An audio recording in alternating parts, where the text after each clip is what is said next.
I, 44 female, divorced my ex-husband 47 2 years ago and have been dating my boyfriend 45 since. No cheating.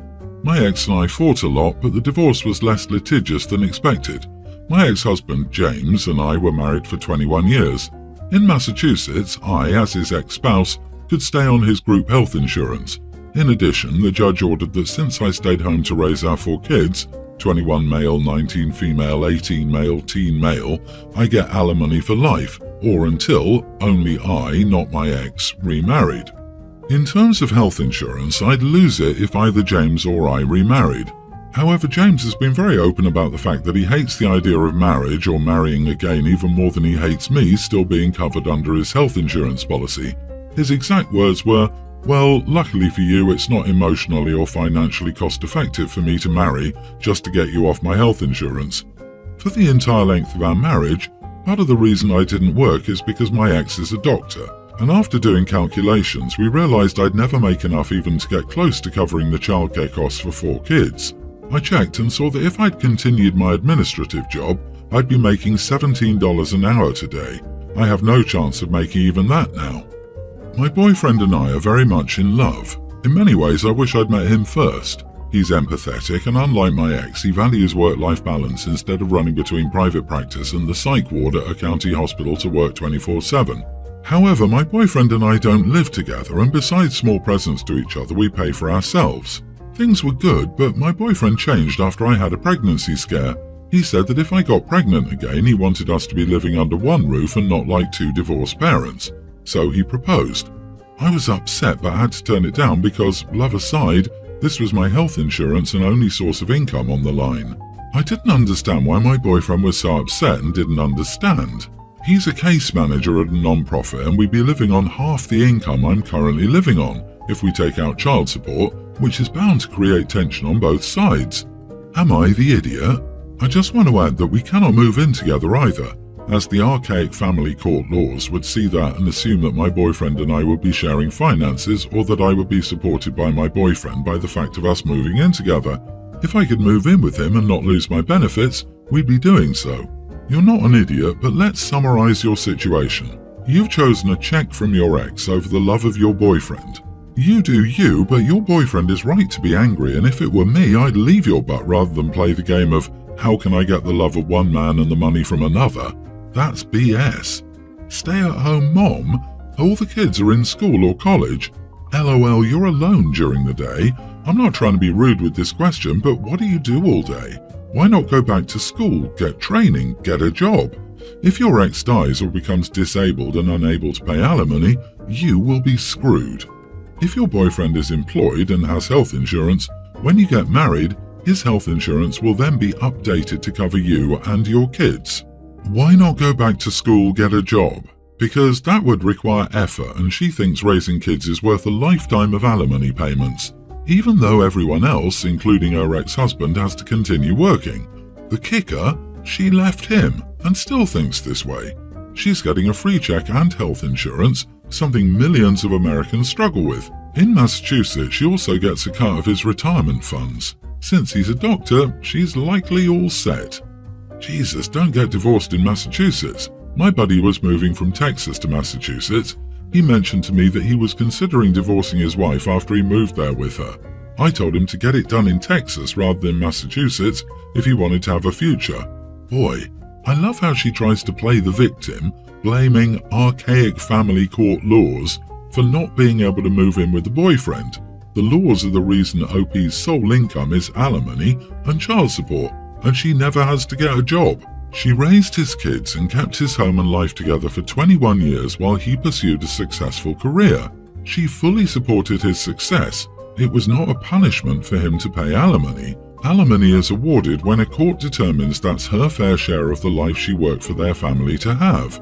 OP, your new partner needs to understand that due to alimony moving forward, your relationships will not include marriage. If that's not something that they're willing to compromise on, then they aren't the person for you. Before my wife and I got married, we agreed that she would get to name our first boy and I would get to name our first girl. We recently discovered that she was pregnant with twins, and after talking about it, we decided to stick to our original plan. I thought everything would be fine, but ever since I heard the name she chose, we've been having problems. The name is bad. It sounds really stupid, and it's absolutely the kind of name that will get our son bullied. I immediately vetoed it, but my wife said I couldn't because that wasn't our agreement. I asked why she insisted on this particular name. Apparently, it comes from a character she identified with in one of her favourite books when she was growing up. But emotional attachment doesn't make the name itself any better. I said fine, then I may as well name our daughter Hortensia Beerbong III. It sounds just as dumb. She told me I couldn't do that, and I just said why not, it's my choice, that was the agreement. We've been at an impasse ever since.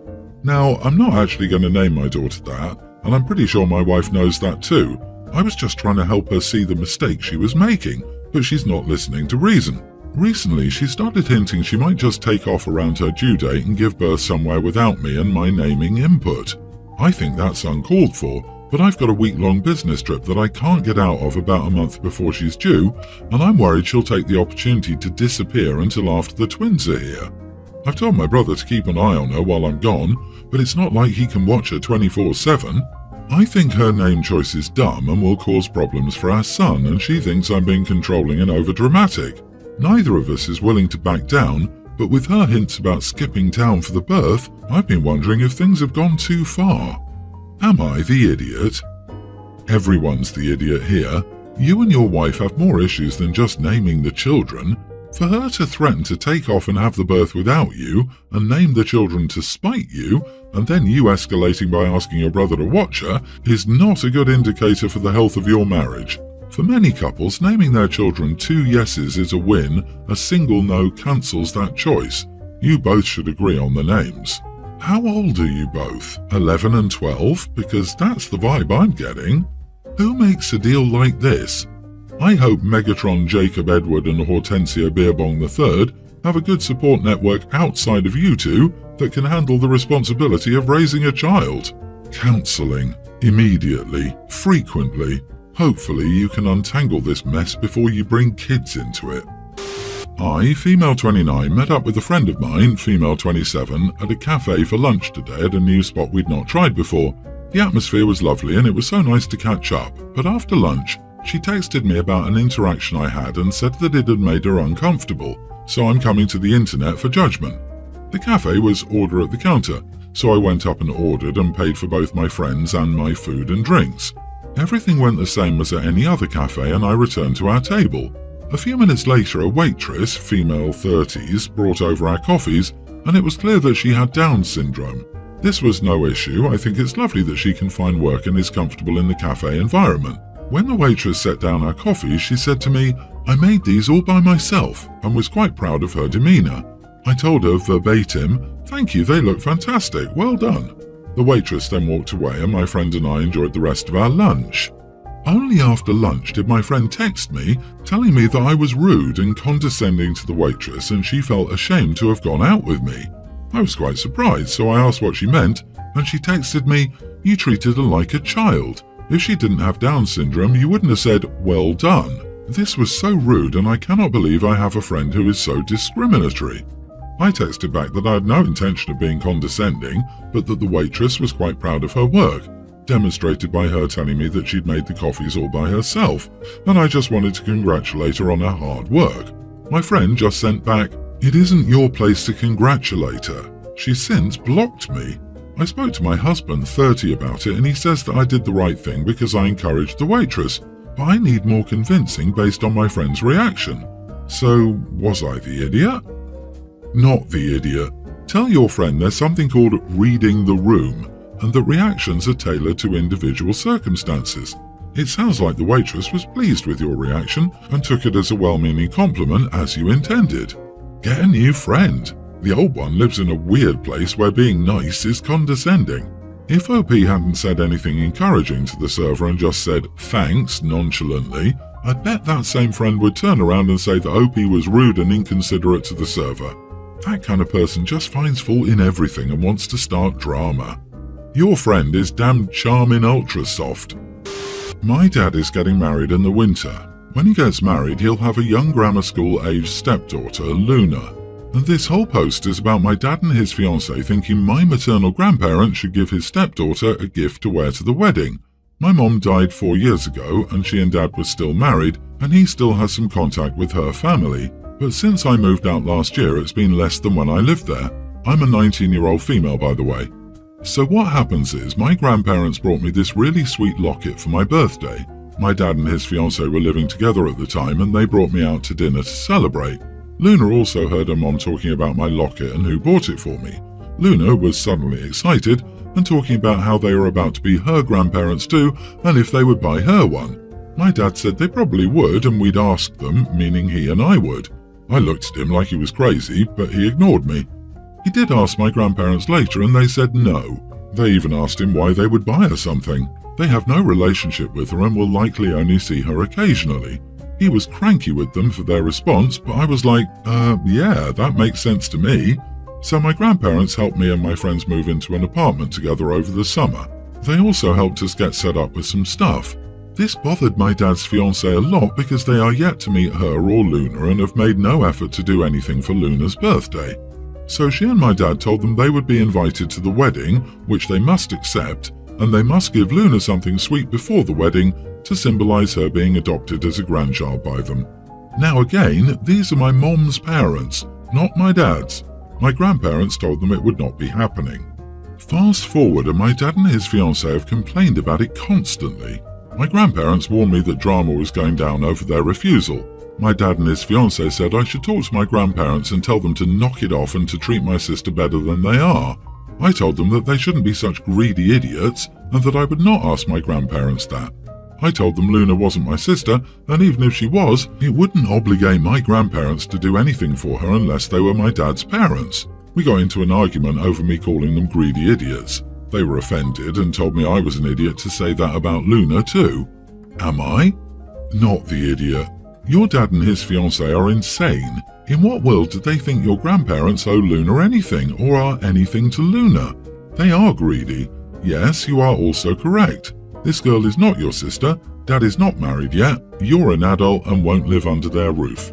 I genuinely cannot imagine having the nerve to go to the parents of a woman who died and say, we're your new daughter and grandchild, forget about your child, give us your money. He seriously has some nerve to go to OP's maternal grandparents and basically try to replace their daughter. He needs to get it in his head that the thing that made OP's mom their daughter is that they raised the woman, not that she was married to OP's dad. Jesus, what's wrong with these people? Luna is nothing to them. In addition to stepmom's parents, Luna's bio-dad's parents and OP's dad's parents. The only reason to be this way about OP's mom's parents is that they must be much richer. Now OP is an adult and dad is remarried, so he has no more access to the fringe benefits of richness. He's trying to shoehorn Luna into the love and affection of strangers to get back into the country club. I agree. Luna's mother feels entitled to OP's grandparents, even though they have nothing to do with her. OP, your dad and his fiancée should just buy Luna a locket themselves, if they wanted to have one so badly. Your maternal grandparents owe her absolutely nothing, and it's bizarre, and yes, greedy, your dad is acting like they do. Seriously, she's 6. It doesn't have to be a super expensive one. Heck, your dad should get her one as a statement and commitment of him being her new stepdad. Her mom gets a ring and she gets a locket. Perfect kid logic. I'm 44. I have my son Jim young. He's 27 this year. Jim has had an interesting love life and his demand for what I must do to make his new person feel part of the family is a lot. Of course, we made them feel welcome, but he always pushed for us to go on shopping trips and other bonding activities. His first wife I really liked and it was easy, but they were married for only 2 years. His next wife was rough. She wasn't really interested in a relationship with me, but he pushed and made situations where we would have to be together. This is one of the reasons I think she divorced him. He's engaged again and I'm refusing to do it anymore. Yes, I will be polite and welcome her. I get family, but I do not have a deeper relationship. I'm sick of getting to know people and having to drop them when they divorce because it would be seen as me picking my son's ex over my son. They wanted me to take a girls' trip to New York and I shot it down. I told them I didn't wish for a deep relationship with her, that I will not go on any trips or bonding activities. She left and my son is angry that I rejected his fiancée. We got into a huge argument and he called me an idiot. Am I the idiot? Third marriage at 27? Maybe you should choose some of daughter-in-law's sides. He sounds wonderful. Not the idiot. You don't need to form a deep bond with your son's flavors of the month. Well, wedding venues and planners love the son. I would ask your son why he gets married and divorced so often. He's already on his third soon-to-be wife and not even 30 years old yet. At this rate, he's going to easily surpass Elizabeth Taylor in the number of marriages before he dies. Is that his goal in life? Your son would benefit from some therapy. You're the kind of mother-in-law a lot of women and men want. Not overly involved, not up in their business, not calling or showing up to the farm for information and insight you have no business in. Your son, meanwhile, is being ridiculous, and it seems he's found a wife just as ridiculous as him. You're not obligated to have friendships or relationships where you don't want them. Full stop. I disagree. You are the idiot. $20 says you change your tune if and when they have kids, and you can't get mad at your son or daughter-in-law if they deny you much access to your grandchildren because you don't want a deep relationship with their mom. Besides, if you find it so rude to drop someone because they're your son's ex, why don't you find it rude to tell them you don't want to get to know them? That's rude, especially if she's about to be family. You're allowed to be as cold and distant as you want, but don't come crying when they cut you out of their life because it's what you asked for. You don't want to know your son's wife. Any consequences of that statement are 100% on you and your own doing. If my parents said that, you best believe I'd choose my spouse over my parent, even if it was my third or fourth or fifth spouse. Doesn't matter. You're rude. You handled this beyond poorly.